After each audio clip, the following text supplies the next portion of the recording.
ஒருத்தர் வந்துங்க இடம் வாங்கிட்டாரு. இடம் வாங்கி லோன் போட்டு வீடு கட்டிட்டார். அவர் ஒர்க் பண்ணுற வேலையை நம்பி லோன் போட்டார். மாதம் ரூ. 1,00,000 சம்பளம் வருது, எப்படி நம்ம லோனை கட்டிடலான்னு சொல்லி இடம் கொஞ்சம் கடன் வாங்கிட்டார். வீடும் வந்து முழுசாக லோன் போட்டார். அப்போ இடமும் வாங்கி வீடும் கட்டியாச்சு. லோன் போட்டு லோன் கட்டிகிட்டு இருக்காரு. மாதம் ரூ. 1,00,000 சேலரி வந்துட்டுருக்கு. கட்டிகிட்டு இருக்கார். பயம்லாம் நல்லா சுமூத்தாக போயிட்டுருக்கு. இன்னும் இப்படி அவர் கணக்கு போட்டிருக்காரு.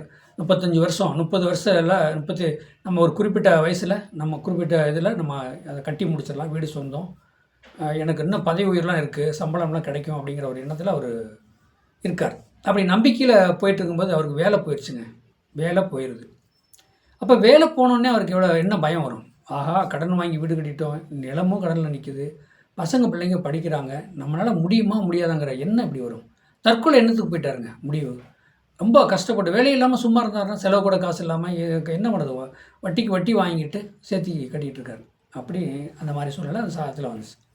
நான் சொன்னேன், கவலைப்படாதீங்க, கண்டிப்பாக உங்களுக்கு ஒரு நல்ல நிலைமை, இன்னும் பதவி உயர்வு, நல்ல சம்பளம் உங்களுக்கு கிடைக்கும், கடன்லாம் கட்டி நீங்கள் வீடு ஏறி வந்துடலான்னு நம்ம சொன்னால் அவங்க ஒத்துக்கவே மாட்டேங்கிறாங்க. ஏங்க, இவ்வளோனா ஒர்க் பண்ணிகிட்டு இருந்தேங்க, ரூ. 1,00,000 சேலரி வந்துருச்சுங்க, கூடி கொஞ்சம் கொஞ்சமாக வந்து இன்றைக்கி நம்ம வேலையை விட்டு நிற்கிற சூழ்நிலை வந்துருச்சு, நிப்பாட்டிவிட்டாங்க, வேலையை விட்டு நிப்பாட்டிட்டாங்க அப்படிங்கிற ஒரு கணக்கில் அவர் சொல்கிறாரு. அவர் ரொம்ப வேதனைப்படுறார். இது என்னங்க, எப்படி எப்படி எப்படி ஆறாம் இடங்கிறது உத்தியோகம், வேலை, அடிமைத்தொழில்னு சொல்லக்கூடாது. அப்போ இந்த 10ஆம் இடத்துல வந்துங்க ராகு, செவ்வாய், கேது, சூரியன். அப்போ இந்த செவ்வாய் சூரியன் அப்படின்னா அரசு சம்மந்தப்பட்டதா, அரசு வேலை, அரசு சம்மந்தப்பட்டது வருமா? 10ஆம் இடத்துல இருக்குங்க. 10-6 கூடி வரணும். அப்போ ஒரு உத்தியோகத்தில் நல்ல பதவி உயர்வு, சம்பளம் சேலரி வரணும்னா 10-6 கூடி வரணும். பாருங்கள், 10ஆம் இடத்துல வந்து ராகு பகவான் இருக்கார், செவ்வாய் பகவான் இருக்கார், சூரிய பகவான் இருக்கார். இப்படி இந்த அது உங்களுக்கு தேய்புறையில் வந்து சூரியனும் பாவகிரகம், செவ்வாயும் பாவகிரகம், கேதும் பாவகிரகம். அப்படின்னா எப்படிங்க நம்ம சேர்க்க முடியும்? அப்போ இந்த 10ஆம் இடத்துலேருந்து சூரியன் இருக்குது. என்னங்க, சூரியன் இருக்குது.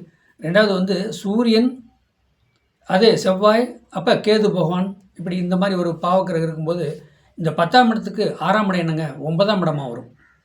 நான் சொன்னேன், நீங்கள் 10ஆம் இடம், இந்த 10ஆம் இடத்துல இந்த பாவக்கோள் இருக்குது. என்னங்க, செவ்வாய் இருக்குது, சூரியன் இருக்கார், கேது பகவான் இருக்கார், இப்படி சரியில்லாத பாவக்கிரகம் இருக்குது.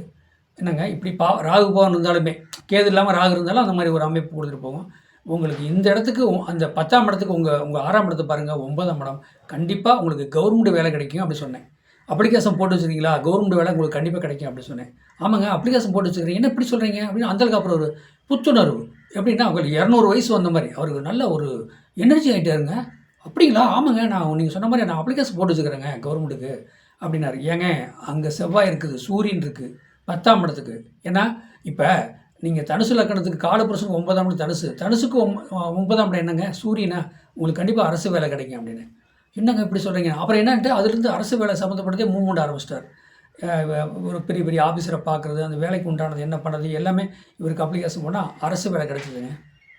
அப்படியே ஆச்சரியம். அவர்லாம் வந்துங்க என்ன சொல்கிறதுனே எனக்கு அவ்வளோ என் காலில் வந்து விழுகிறார். ஐயா, நீங்கள் தெய்வமான அப்படிலாம் கிடையாதுங்க, உங்கள் சாதகத்தில் என்ன வந்ததோ அதைத்தான் நம்ம சொன்னோம், வேறையெல்லாம் ஒன்றும் புதுசாலாம் இதை எடுத்து சொல்ல கிடையாதுங்க அப்படி சொன்னோன்னே ரொம்ப இதாக பார்த்தீங்கன்னா ஒரு குறைஞ்சபட்சம் ஒரு 100-200 பேர் இருக்கும். அப்படியே முள்ள அவரே கூட்டிகிட்டு வந்துட்டார். ஆனால் வேலை ரெடி ஆயிடுச்சுங்க, வேலை ரெடியாக வேலைக்கு போயிட்டுருக்காரு. ஆனால் சம்பளம் வந்து 45,000 தான் சம்பளம். வந்து ப்ரைவேட்டில் வந்து 1,00,000 பக்கம் வாங்கியிருந்தார், இது 45,000 தான்.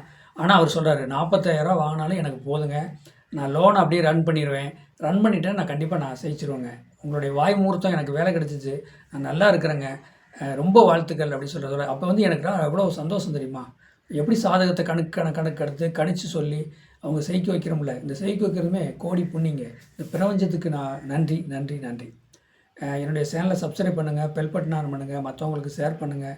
என்னுடைய ஃபோன் நம்பர் 95 14 77 10 74 நம்பருக்கு வாட்ஸ்அப்பில் சாதகம் அனுப்புங்க, தெளிவாக சொல்லப்படும். வாழ்க வளமுடன்.